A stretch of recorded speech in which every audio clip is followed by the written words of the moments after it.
En 1916, cuando la Ciudad de México aún conservaba sus calles empedradas y el sonido de los tranvías mezclaba con el de los caballos, la Revolución Mexicana había dejado cicatrices profundas en el país. Los caminos entre poblados eran peligrosos y los viajeros que se aventuraban por ellos solían desaparecer sin dejar rastro. Algunos culpaban a los bandidos revolucionarios, otros a simples asaltantes, pero nadie imaginaba la verdad que se ocultaba en una pequeña fonda al borde del Camino Real, entre Puebla y la capital.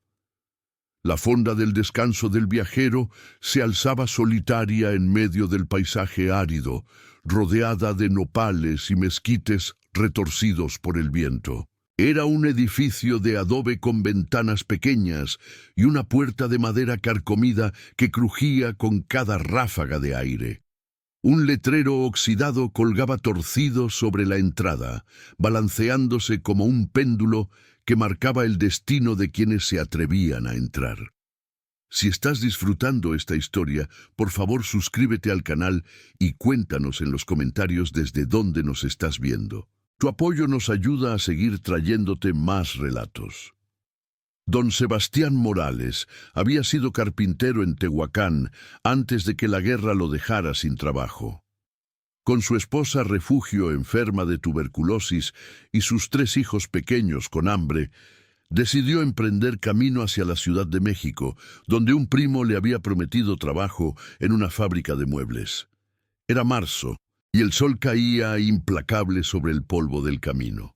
Llevaban 2 días caminando cuando divisaron la fonda. «Mira, viejo», dijo Refugio entre toses. «Ahí podemos descansar un rato. Los niños ya no pueden más». Sebastián observó el lugar con desconfianza. Había algo en aquella construcción que le erizaba la piel, pero su hijo menor, de apenas 4 años, lloraba de cansancio y sed. No tenían opción. Al empujar la puerta, una campanilla oxidada anunció su llegada. El interior era oscuro y olía a sebo quemado mezclado con algo dulzón que Sebastián no supo identificar. Las paredes estaban manchadas de humedad y en un rincón ardía un fogón donde hervía una olla enorme. Detrás del mostrador apareció una mujer de mediana edad, delgada como un espectro, con el cabello recogido en un moño apretado y ojos hundidos que brillaban con un hambre que no era de comida. «Buenas tardes», dijo la mujer con voz suave. «Soy doña Matilde. ¿Buscan refugio?» «Solo un poco de agua y un lugar donde sentarnos», respondió Sebastián. «No traemos mucho dinero. El agua es gratis para los viajeros cansados», sonrió Matilde, mostrando dientes amarillentos. «Y tengo un guisado delicioso cocinándose. Para los niños no cobra nada». Refugio intercambió una mirada con su esposo. La oferta era demasiado generosa para estos tiempos, pero el hambre puede más que la cautela. Los niños se sentaron en una mesa tambaleante mientras Matilde les servía agua en jarros de barro. Sebastián notó que la mujer no dejaba de observarlos, especialmente a los pequeños, con una intensidad perturbadora. «¿Viajan solos?», preguntó Matilde mientras revolvía la olla. «Vamos a la capital», le explicó Sebastián. «Hay trabajo allá». «Ah, la capital», Matilde suspiró. «Muchos pasan por aquí con ese mismo sueño. Algunos se quedan más tiempo del que pensaban». Había algo en esa frase que sonaba como una amenaza velada. Sebastián se puso de pie, listo para marcharse, cuando su hijo mayor de 8 años señaló hacia una puerta entreabierta al fondo del local. «Papá, ¿qué es ese olor?». El olor dulzón se había intensificado, mezclándose ahora con un aroma metálico que Sebastián reconoció de inmediato. Sangre. Su instinto de supervivencia se activó. «Refugio, vámonos. Ahora». Pero Matilde ya había cerrado la puerta principal con llave. Su rostro cambió, endureciéndose como la arcilla al sol. Los viajeros siempre tienen tanta prisa, dijo, sacando un cuchillo carnicero de debajo del delantal. Pero aquí nadie se va con hambre. De la puerta trasera emergió un hombre corpulento, cubierto de sangre seca, con un mandil de carnicero y ojos vacíos. Era Rutilio, el esposo de Matilde, aunque nadie lo había visto en años. La pareja había descubierto, durante los años más crueles de la Revolución, que la carne humana se vendía bien cuando la comida escaseaba.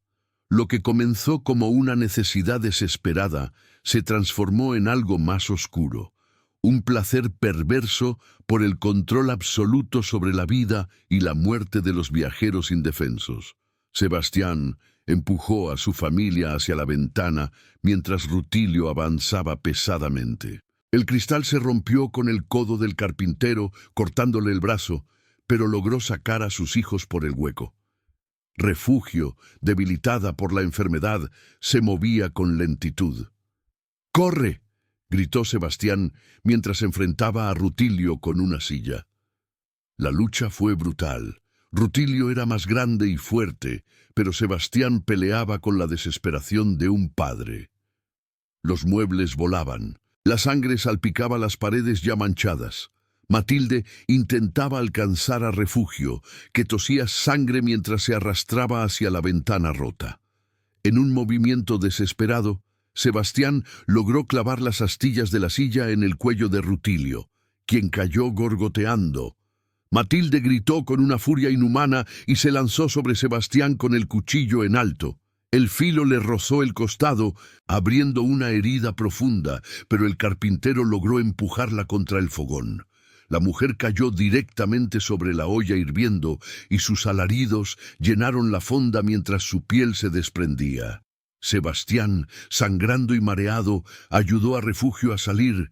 Corrieron por el camino polvoriento los niños llorando, hasta que un carretero que pasaba los recogió. Cuando Sebastián intentó explicar lo sucedido, el hombre palideció. «¿La fonda del descanso?», murmuró. «Hace años que nadie vuelve de ahí. Dicen que ahí preparan el mejor guisado del camino, pero los viajeros que entran nunca salen». Las autoridades de Puebla fueron alertadas 2 días después. Cuando llegaron a la fonda, encontraron una escena que perseguiría sus pesadillas por el resto de sus vidas. En el sótano, bajo tablas de madera, había una cámara fría improvisada donde colgaban los restos de al menos 15 personas en diferentes estados de carnicería.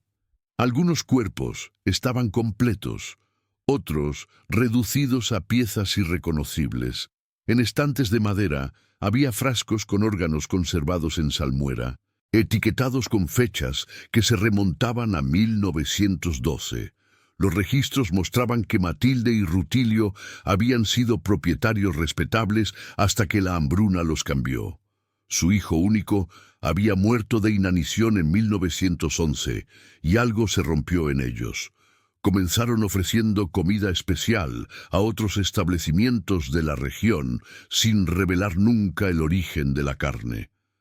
Cuando los clientes alababan el sabor, la pareja descubrió un mercado retorcido. Pero lo más perturbador fue un cuaderno que encontraron en la habitación de Matilde. Cada entrada detallaba a los viajeros que habían asesinado. Nombres, fechas, características físicas y, en algunos casos, dibujos de sus rostros.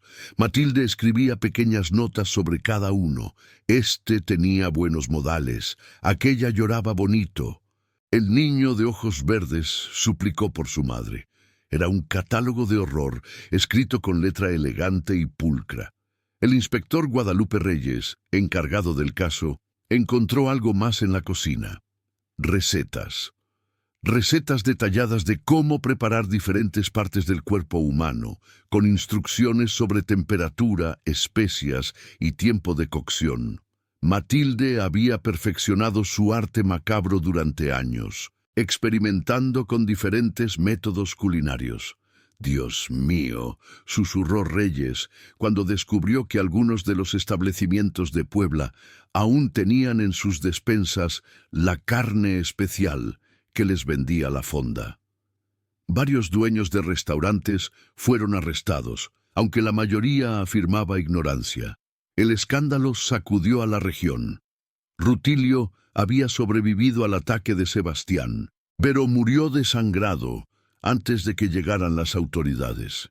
Matilde, con quemaduras severas que le deformaron medio rostro, fue arrestada. Durante su traslado a la prisión de Puebla, la mujer no mostraba remordimiento. Miraba por la ventana del carruaje con una sonrisa torcida. «¿Sabe cuántos probaron mi comida sin saber?», le dijo al inspector. «Cientos. Todos en esta región han comido de mi olla. Todos llevan un pedazo de los viajeros en su estómago». El juicio de Matilde Sánchez de Herrera comenzó en mayo de 1916 y se convirtió en una sensación nacional. Los periódicos la llamaron la cocinera del diablo. Testigos desfilaron contando historias de familiares desaparecidos en esa ruta, siempre después de mencionar que pararían en aquella fonda. Un comerciante recordó haber comido ahí 3 años atrás y alabado el sabor de la carne, solo para descubrir ahora que probablemente había sido carne humana. Durante su testimonio, Matilde habló con una calma escalofriante sobre su transformación. Describió cómo el hambre los había llevado a considerar lo impensable, cómo el primer asesinato fue accidental, un viajero que los amenazó y a quien Rutilio mató en defensa, y cómo, desesperados, decidieron no desperdiciar la carne. «Fue más fácil de lo que pensábamos», confesó. «Y el sabor era mejor que el cerdo, más suave que la res. Nos dimos cuenta de que podíamos sobrevivir. Más que sobrevivir, podíamos prosperar». El fiscal le preguntó sobre los niños que había asesinado. Los registros mostraban al menos 5 menores entre las víctimas. Matilde cerró los ojos y sonrió. «Los niños son los más tiernos», dijo. «Como cordero. Siempre pedían agua primero, y eso me daba tiempo para preparar todo. Las madres suplicaban, ofrecían su propia vida a cambio. Siempre aceptaba, por supuesto. Ambas carnes eran útiles». La sala del tribunal estalló en gritos de horror e indignación. Varias mujeres se desmayaron. El juez tuvo que ordenar silencio golpeando su mazo repetidamente. Matilde observaba el caos con curiosidad, como si no entendiera la reacción. Los abogados defensores intentaron alegar locura, argumentando que el trauma de perder a su hijo había roto su juicio. Trajeron a un psiquiatra de la Ciudad de México que examinó a Matilde durante semanas. Su diagnóstico fue perturbador. La mujer no estaba loca en el sentido tradicional. Sabía exactamente lo que hacía y había desarrollado una racionalización compleja para justificar sus actos. «Ella no ve a sus víctimas como personas», explicó el doctor Ramírez. «Los ve como recursos, como ingredientes». Ha deshumanizado completamente a otros seres humanos. Mientras el juicio continuaba, comenzaron a surgir más detalles. Un antiguo empleado de la fonda, un joven llamado Tomás, que había trabajado ahí durante 3 meses en 1914, testificó que nunca sospechó nada, aunque encontraba extraño que Matilde nunca le permitiera entrar al sótano. Una vez escuchó gritos provenientes de abajo, pero cuando preguntó, Rutilio le dijo que eran cerdos siendo sacrificados. «Renuncié porque tenía pesadillas», confesó Tomás. «Soñaba que la carne que servíamos me miraba con ojos humanos». La familia de Sebastián también testificó. Refugio, todavía débil por su enfermedad, describió los minutos de terror que vivieron. Sus hijos, especialmente el mayor, mostraban signos de trauma profundo. El niño apenas hablaba y se despertaba gritando cada noche, diciendo que Matilde venía por él. «Me dijo que los niños eran su especialidad», recordó Sebastián, con lágrimas corriendo por su rostro marcado por cicatrices. Dijo que preparaba un guisado especial con ellos, que lo vendía a familias ricas que pensaban que era cabrito. La investigación se expandió. Las autoridades revisaron los registros de desapariciones en la región entre 1912 y 1916. El número era asombroso. 43 personas confirmadas desaparecidas en ese tramo del Camino Real. No todas habían sido víctimas de la fonda, pero el patrón era claro. Los viajeros solitarios, especialmente familias con niños, eran los que más desaparecían. Un elemento particularmente macabro emergió cuando encontraron que Matilde guardaba recuerdos de sus víctimas. En una caja de madera tenía mechones de cabello, anillos de boda, medallas religiosas y fotografías. Algunas fotos mostraban a las víctimas vivas, probablemente tomadas sin su conocimiento antes de ser asesinadas. Otras mostraban sus cuerpos después de la muerte, colgados en el sótano como ganado. El psiquiatra Ramírez teorizó que Matilde sufría de un trastorno que combinaba psicopatía con rasgos de coleccionista compulsivo. Necesitaba guardar algo de cada víctima, no por remordimiento, sino como trofeos. Los recuerdos le permitían revivir cada asesinato. Durante una de las sesiones de evaluación, Matilde le mostró al doctor su cuaderno favorito. Era diferente del registro que encontraron las autoridades. Este contenía recetas elaboradas, ilustraciones detalladas y notas sobre mejoras en su técnica. ¿Ve esto?, señaló una página. Descubrí que si dejas que el miedo aumente antes de matar, la carne tiene un sabor más intenso. La adrenalina cambia la química del cuerpo. Es fascinante. Ramírez salió de esa sesión pálido y tembloroso.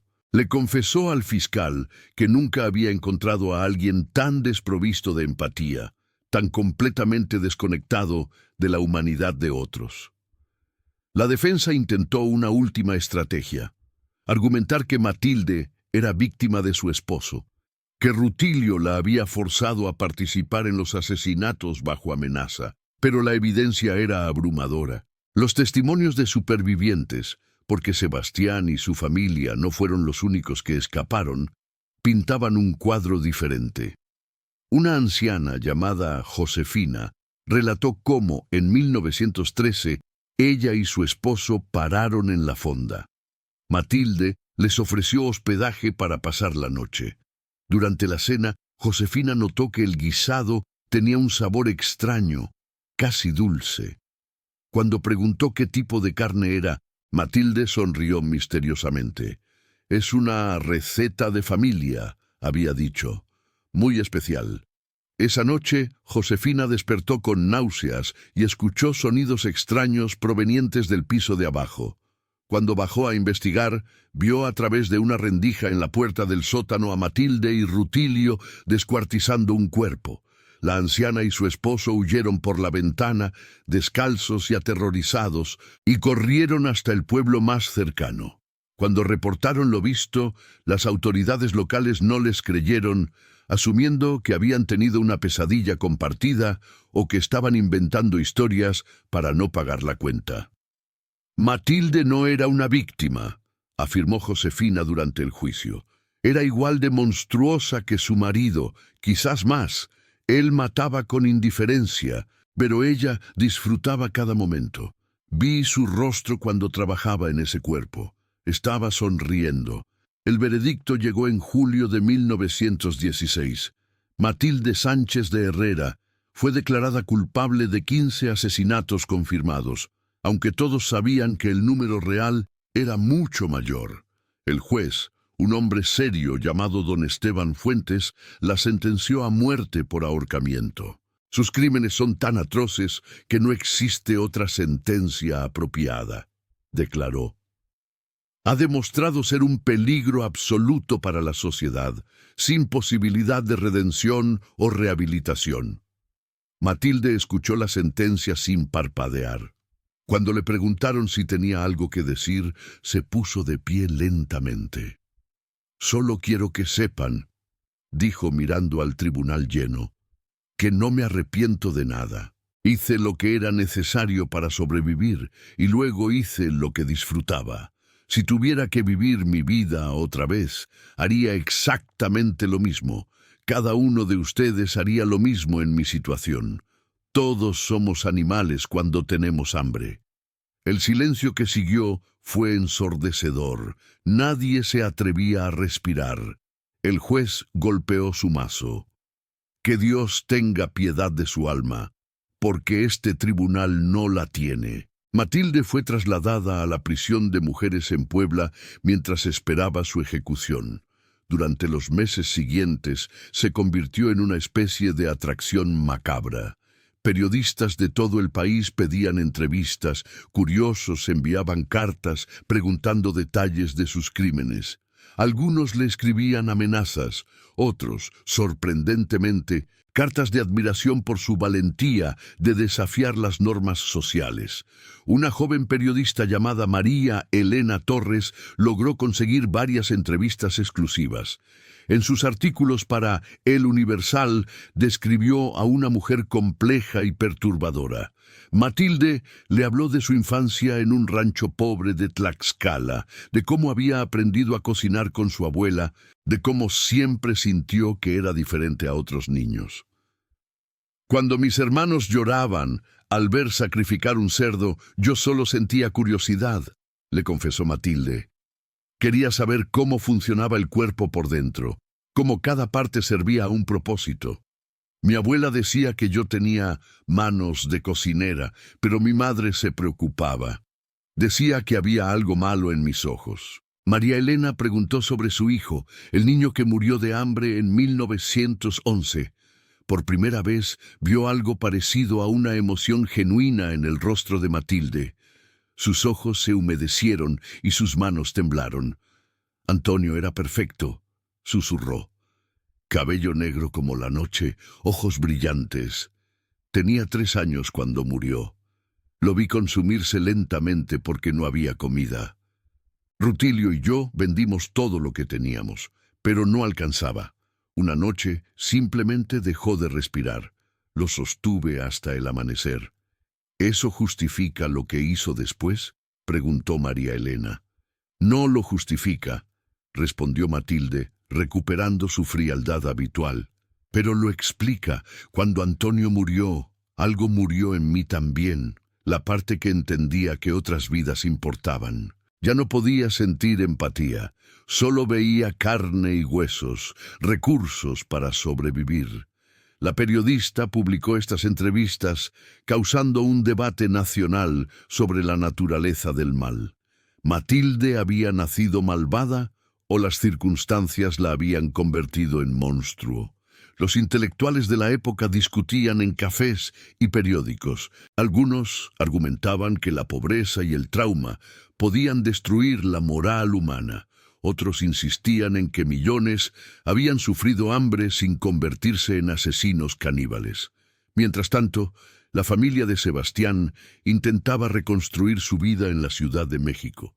El carpintero había conseguido el trabajo prometido, pero las pesadillas no cesaban. Refugio finalmente sucumbió a la tuberculosis en septiembre de 1916 y Sebastián siempre sintió que los eventos en la fonda habían acelerado su muerte. La mujer nunca se recuperó del trauma, tosía sangre constantemente y gritaba en sueños. Sus hijos crecieron marcados. El mayor, Rafael, desarrolló una fobia severa a la comida y sufría de desnutrición porque no podía obligarse a comer carne. El del medio, Ángel, se volvió violento y agresivo, incapaz de procesar lo que había presenciado. El menor, Pablito, simplemente dejó de hablar. Los médicos diagnosticaron shock nervioso, pero no tenían tratamiento efectivo. Sebastián visitó a Matilde en prisión una vez, contra el consejo de todos. Quería entender, necesitaba algún tipo de explicación que pudiera darle paz. Cuando se sentaron frente a frente en la sala de visitas, con barras de hierro entre ellos, la mujer lo estudió con curiosidad. ¿Cómo están sus hijos?, preguntó. Destruidos, respondió Sebastián. Por su culpa. No, corrigió Matilde. por culpa de un mundo que los hizo vulnerables. Yo solo aproveché la oportunidad. ¿Cómo puede vivir consigo misma? Fácilmente, sonrió. Duermo bien cada noche, sin remordimientos, sin pesadillas. ¿Sabe por qué? Porque acepto lo que soy. Ustedes se mienten, pretenden ser civilizados, pero cuando llega el hambre verdadera, todos son capaces de lo mismo. Sebastián se levantó para irse, pero Matilde lo detuvo con una última pregunta. ¿Probó mi guisado aquella tarde? El carpintero palideció recordando que sí, había tomado una cucharada antes de que todo se descontrolara. El sabor persiste, ¿verdad? Matilde se inclinó hacia adelante.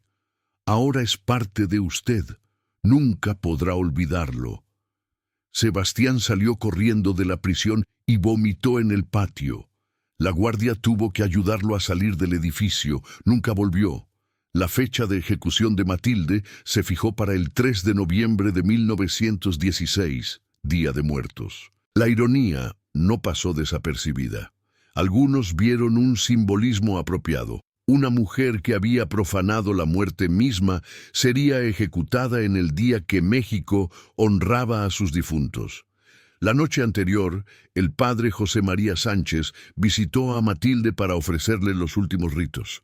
El sacerdote, un hombre piadoso que había dedicado su vida al perdón, entró a la celda con confianza de que incluso el alma más oscura podía encontrar redención en el último momento. «Hija mía», comenzó, «he venido para que puedas confesarte y recibir el perdón de Dios antes de encontrarte con Él». Matilde lo miró con algo parecido a la lástima. «Padre, aprecio su intención, pero no tengo nada que confesar. No hay pecado cuando simplemente eres honesto sobre tu naturaleza. Asesinaste niños inocentes», insistió el padre. «Profanaste cuerpos humanos. Estos son pecados mortales. ¿Y qué hay del pecado de un Dios que permite que un niño de 3 años muera de hambre mientras otros comen hasta reventar?», respondió Matilde. «Soy más honesta que su Dios. Nunca pretendí ser buena». El padre Sánchez intentó durante 3 horas razonar con ella, ofrecerle el consuelo de la confesión y el arrepentimiento. Matilde escuchaba pacientemente, a veces hacía preguntas teológicas sorprendentemente agudas, pero nunca mostró remordimiento genuino. Finalmente, el sacerdote se rindió, saliendo de la celda con lágrimas corriendo por sus mejillas. «Está perdida», le dijo al alcaide, «completamente vacía por dentro». El día de la ejecución amaneció gris y frío. Una multitud de cientos de personas se reunió fuera de la prisión, algunos exigiendo justicia, otros curiosos mórbidos que querían presenciar la muerte de la cocinera del diablo. Vendedores ambulantes aprovechaban la ocasión vendiendo tamales y atole completamente ajenos a la ironía. Matilde fue llevada al patio de ejecución a las 6 de la mañana. Llevaba un vestido simple y su cabello estaba suelto, cubriendo parcialmente las cicatrices de las quemaduras. Caminaba con la cabeza en alto, sin mostrar miedo. El verdugo, un hombre llamado Fermín, que había ejecutado a docenas de condenados, después confesó que nunca había visto tal calma en alguien a punto de morir. Se le ofreció una última comida, que rechazó. Se le preguntó si tenía últimas palabras. Matilde miró al pequeño grupo de testigos oficiales, familiares de víctimas, autoridades, periodistas, y habló con claridad. «Todos ustedes comen carne sin pensar en el animal que murió. No ven el sufrimiento, solo el sabor. Yo hice lo mismo, simplemente con un animal diferente. La única diferencia es que ustedes son hipócritas y yo no». Le colocaron la soga al cuello. El padre Sánchez hizo la señal de la cruz, rezando por su alma a pesar de todo. Matilde cerró los ojos, no de miedo, sino de algo parecido al aburrimiento. Cuando el verdugo accionó la palanca y el suelo se abrió bajo sus pies, su cuello se rompió instantáneamente. Murió sin luchar, sin arrepentirse, sin pronunciar palabra alguna de perdón o súplica. Su cuerpo fue enterrado en una tumba sin marcar en el cementerio de Puebla, lejos de la sección consagrada. El obispo había prohibido que recibiera los ritos católicos tradicionales. Algunos decían que su espíritu no encontraba descanso, que vagaba por el camino real buscando nuevas víctimas. Otros insistían en que estaba exactamente donde merecía estar. En el olvido, la fonda del descanso del viajero fue quemada hasta los cimientos una semana después de la ejecución. Las autoridades no querían que se convirtiera en una atracción macabra o, peor aún, en un lugar de peregrinación para mentes enfermas. Pero antes del incendio, varios investigadores documentaron cada centímetro del lugar. El inspector Reyes encontró algo en el sótano que nunca incluyó en sus reportes oficiales. En la pared más alejada, parcialmente oculta por cajas, había palabras talladas en la piedra con algo filoso. La caligrafía era diferente a la de Matilde, más tosca y desesperada. Decía: «Por favor, encuentren a mi familia, diles que luché. Carmen Ortiz, 1914». Reyes investigó y descubrió que Carmen Ortiz había sido una maestra de Cholula que desapareció mientras viajaba a visitar a su madre enferma. Tenía 25 años y, según registros, era una de las primeras víctimas de la fonda. Aparentemente, Rutilio y Matilde no la mataron de inmediato, manteniéndola prisionera en el sótano por razones que solo ellos conocían. Carmen había intentado dejar un mensaje antes de su inevitable muerte. Reyes personalmente visitó a la familia Ortiz en Cholula. La madre de Carmen ya había fallecido, pero sus hermanos recibieron la noticia con una mezcla de alivio. Finalmente sabían qué le había pasado y horror renovado. Le agradecieron al inspector por darles cierre, aunque fuera uno tan terrible. «Al menos luchó», dijo el hermano mayor, también llamado Sebastián, curiosamente. No se fue sin resistirse. La historia de la fonda del descanso se convirtió en leyenda local. Durante décadas después, los padres advertían a sus hijos sobre aceptar comida de extraños o confiar en lugares que parecían demasiado acogedores. El tramo del camino real donde estuvo la fonda quedó marcado en la memoria colectiva como un lugar maldito. En los años siguientes, varios psicólogos y criminólogos estudiaron el caso de Matilde como ejemplo temprano de lo que luego se conocería como psicopatía criminal. Sus cuadernos y registros se preservaron en archivos judiciales, estudiados por generaciones de investigadores intentando entender cómo surge el mal absoluto. Un estudio realizado en 1935 por el doctor Francisco Mendoza analizó las entrevistas con Matilde y concluyó que ella representaba un caso casi único de amoralidad completa. No simplemente ausencia de empatía, sino una incapacidad fundamental para entender por qué sus acciones debían considerarse incorrectas. Matilde Sánchez no era simplemente cruel, escribió Mendoza. Era indiferente. Para ella, matar a un ser humano tenía el mismo peso moral que matar a un pollo para la cena. Esta completa ausencia de conexión con la humanidad de otros es quizás más aterradora que la crueldad consciente. La familia Morales eventualmente encontró algo parecido a la paz, aunque nunca fue completa. Sebastián se casó nuevamente varios años después de la muerte de Refugio, con una viuda bondadosa llamada Teresa, que ayudó a criar a sus traumatizados hijos. Rafael, el mayor, se convirtió en vegetariano estricto y dedicó su vida a trabajar con niños huérfanos, como si intentara expiar algo por lo que nunca fue responsable. Ángel emigró a Estados Unidos y cortó contacto con su familia, incapaz de procesar sus recuerdos. Pablito recuperó el habla después de 5 años de silencio, pero nunca habló sobre aquella tarde en la fonda. En 1930, un periodista intentó localizar a Sebastián para un artículo retrospectivo sobre el caso. El carpintero, entonces de 52 años, rechazó la entrevista con una carta breve pero contundente. Lo que viví en aquella fonda cambió fundamentalmente mi entendimiento del mundo. Aprendí que el mal no siempre es obvio, que puede esconderse detrás de una sonrisa amable y una oferta de comida. Aprendí que los monstruos no tienen cuernos ni colmillos, sino delantales y cuchillos de cocina. No hablaré más del tema porque cada vez que lo hago, le doy a Matilde una vida más allá de la tumba. Ella no merece ser recordada, pero sus víctimas sí. Si va a escribir algo, escriba sobre ellos, no sobre ella. El periodista siguió el consejo y publicó una serie de artículos sobre las vidas de las víctimas confirmadas de la fonda, devolviéndoles su humanidad y contando sus historias más allá de cómo murieron.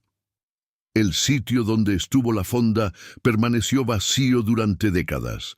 Los campesinos locales evitaban pasar cerca, especialmente de noche.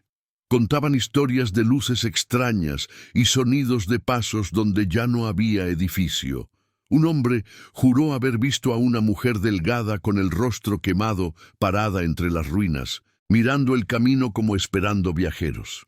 En 1955, el gobierno decidió construir una pequeña capilla en el sitio, dedicada a la memoria de las víctimas del crimen. El padre Miguel Cervantes, quien supervisó la construcción, insistió en que el lugar necesitaba ser reconsagrado, limpiado de la oscuridad que había presenciado. Los lugares absorben las acciones que ocurren en ellos, explicó. Este sitio ha visto horror inimaginable. Necesita ser transformado en algo que honre la vida, no la muerte.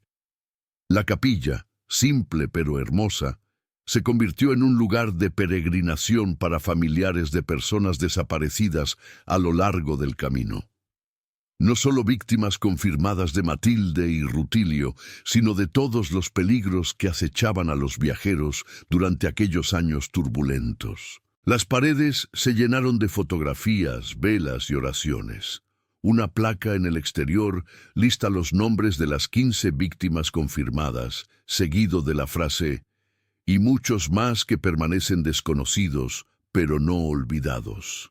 El caso influyó en cambios legales también. La confesión de Matilde sobre vender carne humana a restaurantes llevó a regulaciones más estrictas sobre la procedencia de la carne en establecimientos comerciales.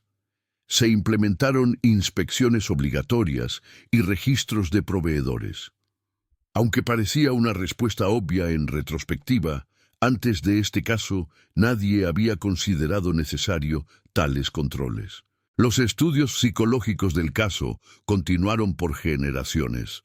En los años 70, criminólogos compararon a Matilde con otros asesinos en serie conocidos. Un estudio de 1978 notó similitudes con casos como el de Dorotea Puente en California y otros asesinos de hospedaje que atacaban a viajeros vulnerables. El patrón era consistente. Personas que ofrecían refugio aparente mientras planeaban violencia. Pero Matilde era única en su aspecto caníbal. Mientras otros asesinos de hospedaje mataban por robo o placer sádico, ella había convertido a sus víctimas en una mercancía. El elemento comercial añadía otra dimensión de horror. No solo mató personas, sino que las vendió como producto. Un antropólogo llamado Dr. Ricardo Salinas publicó en 1982 un estudio comparativo entre el caso de Matilde y otros casos de canibalismo criminal a través de la historia. Concluyó que México, con su rica tradición culinaria y la importancia cultural de la comida, hacía el crimen de Matilde particularmente transgresor, en una cultura donde cocinar y compartir comida son actos fundamentales de amor y comunidad. Lo que hizo Matilde representa una perversión completa de valores centrales. No solo mató, sino que profanó uno de los actos más sagrados de la cultura mexicana: preparar comida para otros.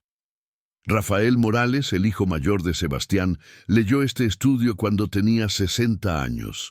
Le escribió al doctor Salinas una carta emotiva. Durante toda mi vida he luchado con lo que viví aquella tarde. Su estudio me ayudó a entender por qué me afectó tan profundamente. No fue solo el horror de casi ser asesinado, sino que ese horror estaba disfrazado del acto más básico de hospitalidad. Mi madre siempre nos enseñó que aceptar comida de alguien era un acto de confianza mutua. Matilde destruyó eso. Hasta el día de hoy me cuesta aceptar invitaciones a cenar. El doctor Salinas incluyó esta carta en una edición posterior de su libro, ilustrando el daño duradero que tales crímenes infligen no solo en víctimas directas, sino en la confianza social general. Con el paso de los años, nuevas generaciones descubrieron la historia. En los 90, con el auge del Internet mexicano, surgieron foros y sitios web dedicados a crímenes históricos. El caso de Matilde se discutía extensamente, a menudo sensacionalizado o distorsionado. Algunos sitios la retrataban como una especie de antiheroína feminista, ignorando completamente el horror real de sus crímenes. Los descendientes de las víctimas tuvieron que ver cómo el sufrimiento de sus familias se convertía en entretenimiento. La nieta de Carmen Ortiz, la maestra que dejó el mensaje grabado en el sótano, creó un sitio web dedicado a honrar la memoria de las víctimas reales. Mi bisabuela era una mujer brillante que dedicó su vida a educar niños en Cholula, escribió. Murió aterrorizada y sola, probablemente después de sufrir horrores que no podemos imaginar. No es un personaje de una historia de terror. Era una persona real con sueños y familia que la amaba. Honren su memoria correctamente o no la mencionen. El sitio incluía fotografías de las víctimas, sus biografías, testimonios de familiares. Humanizaba a personas que habían sido reducidas a meras estadísticas en una historia de horror. Se convirtió en un recurso valioso para investigadores serios y un recordatorio de que detrás de cada crimen hay vidas reales destruidas. En 2010, casi 100 años después de los crímenes, la Universidad de Puebla organizó un simposio sobre crímenes históricos y su impacto social.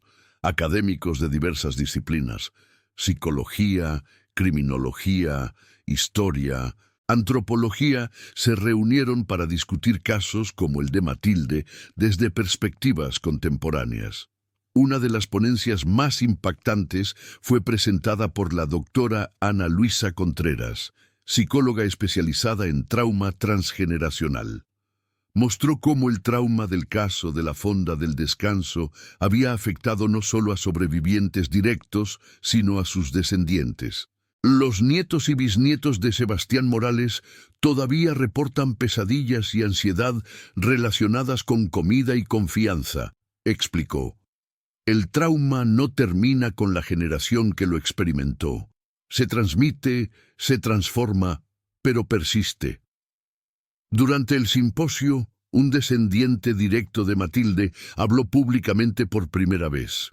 Era su bisnieto, un hombre de 40 años llamado Eduardo, que había cambiado su apellido para evitar la asociación. Crecer sabiendo que llevas la sangre de un monstruo te marca, confesó ante la audiencia silenciosa. Pasé años aterrorizada de convertirme en ella, de que hubiera algo malo en mi genética. Tuve que hacer terapia intensiva para aceptar que los crímenes de mi bisabuela no me definen. Pero la sombra siempre está ahí. Su testimonio provocó una discusión importante sobre responsabilidad generacional y estigma. ¿Hasta dónde llega la culpa? ¿Los descendientes de criminales deben cargar vergüenza por acciones que no cometieron? El simposio concluyó con una ceremonia en la capilla construida en el sitio de la fonda. Descendientes de víctimas y del perpetrador se reunieron, algunos por primera vez. Fue un encuentro tenso pero necesario. Eduardo se disculpó públicamente, aunque todos entendían que él no tenía culpa que expiar. No puedo deshacer lo que mi bisabuela hizo, dijo, pero puedo asegurarme de que las víctimas sean recordadas y honradas. puedo romper el silencio que mi familia mantuvo por vergüenza durante décadas. Un descendiente de Carmen Ortiz lo abrazó, ambos llorando. Fue un momento de sanación imperfecta, pero genuina. La historia sigue viva en Puebla. Los guías turísticos todavía la cuentan, aunque a menudo con detalles inexactos o exagerados. La capilla recibe visitantes regularmente, algunos curiosos, otros genuinamente interesados en honrar las víctimas. El tramo del camino donde estuvo la fonda ahora es una carretera moderna, pero hay un pequeño monumento que marca el sitio. En escuelas locales, la historia se usa como advertencia sobre no solo los peligros del mundo, sino sobre la importancia de regulaciones y supervisión. También como recordatorio de que el mal puede esconderse en lugares inesperados y que la vigilancia comunitaria es crucial. Un maestro de secundaria en Puebla, el profesor Jiménez, incorpora el caso en sus clases de ética. Les pregunto a mis estudiantes, ¿qué habrían hecho en la situación de Matilde y Rutilio, cuando su hijo estaba muriendo de hambre? La mayoría dice que cualquier cosa menos matar. Pero entonces discutimos sobre líneas morales, sobre cuándo la desesperación justifica acciones extremas, sobre dónde trazamos límites. Matilde cruzó todas las líneas posibles, pero la conversación sobre qué nos hace mantener nuestra humanidad en tiempos de crisis es valiosa. Algunos de sus estudiantes han visitado la capilla como parte de proyectos escolares, investigando la historia real detrás de la leyenda. Sus trabajos se exhiben en el Museo Local de Historia, contribuyendo a una comprensión más matizada del caso. La verdad es que nunca sabremos exactamente cuántas personas murieron en la fonda del descanso del viajero.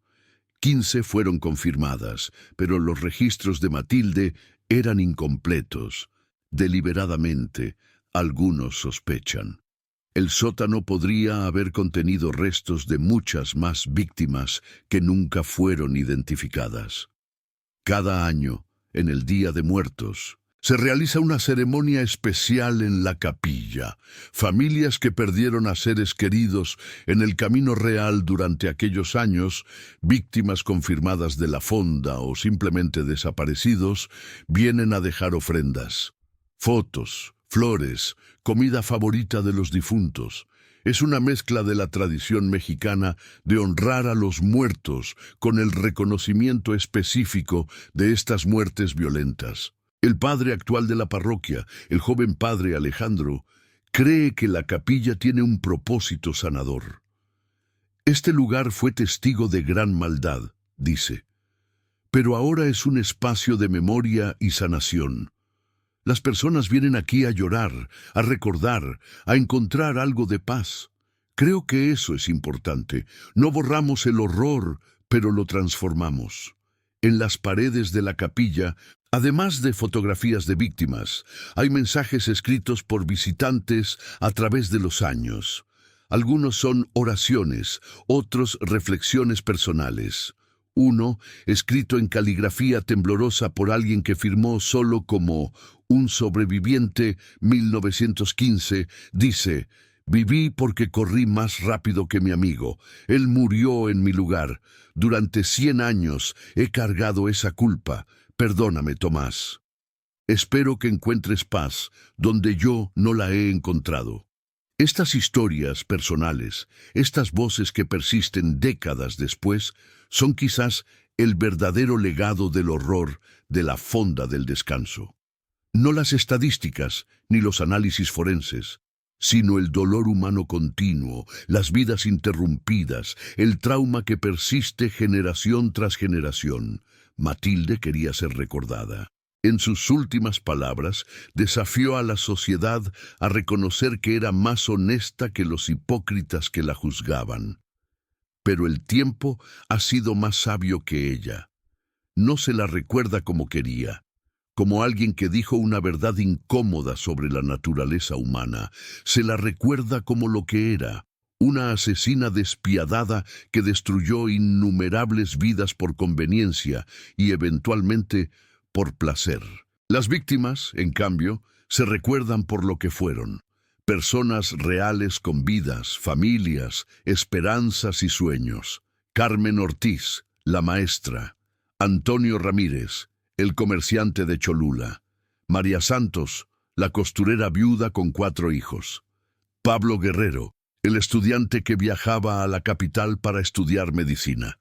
Cada uno tenía una historia que fue brutalmente interrumpida. Hoy, más de 100 años después, el sitio permanece como advertencia y memorial. Los viajeros modernos pasan rápidamente por la carretera, la mayoría sin saber la historia del lugar. Pero algunos se detienen, leen la placa, visitan la capilla, y en esos momentos de reconocimiento, las víctimas son recordadas, su humanidad es afirmada, y quizás, en algún nivel, encuentran algo de paz. La historia de la Fonda del Descanso del Viajero es, en última instancia, no solo sobre el horror de lo que los humanos son capaces de hacer a otros humanos, sino sobre la importancia de recordar, de honrar a las víctimas, de mantener nuestra humanidad incluso al confrontar lo inhumano. Matilde está muerta y olvidada, su nombre pronunciado solo en contexto académico o como advertencia. Pero Carmen, Antonio, María, Pablo y todos los demás, sus nombres tallados en piedra, sus fotografías preservadas, sus historias contadas, ellos persisten, y en su persistencia hay una victoria sobre la oscuridad que intentó borrarlos. El mal existe, siempre ha existido y siempre existirá. Pero la memoria, la compasión y la determinación de mantener la dignidad humana son más fuertes. La capilla en el antiguo sitio de la Fonda es testimonio de eso. Un lugar de horror transformado en lugar de sanación, donde los muertos son honrados y los vivos encuentran consuelo. Esa es la verdadera historia de la Fonda del Descanso del Viajero. No una leyenda de terror para asustar, sino una narrativa compleja sobre el mal, el trauma, la memoria y la resiliencia humana. Una historia que debe contarse completa, con toda su oscuridad y toda su luz, para que las víctimas nunca sean reducidas a meras estadísticas y para que recordemos siempre el valor de la vida humana.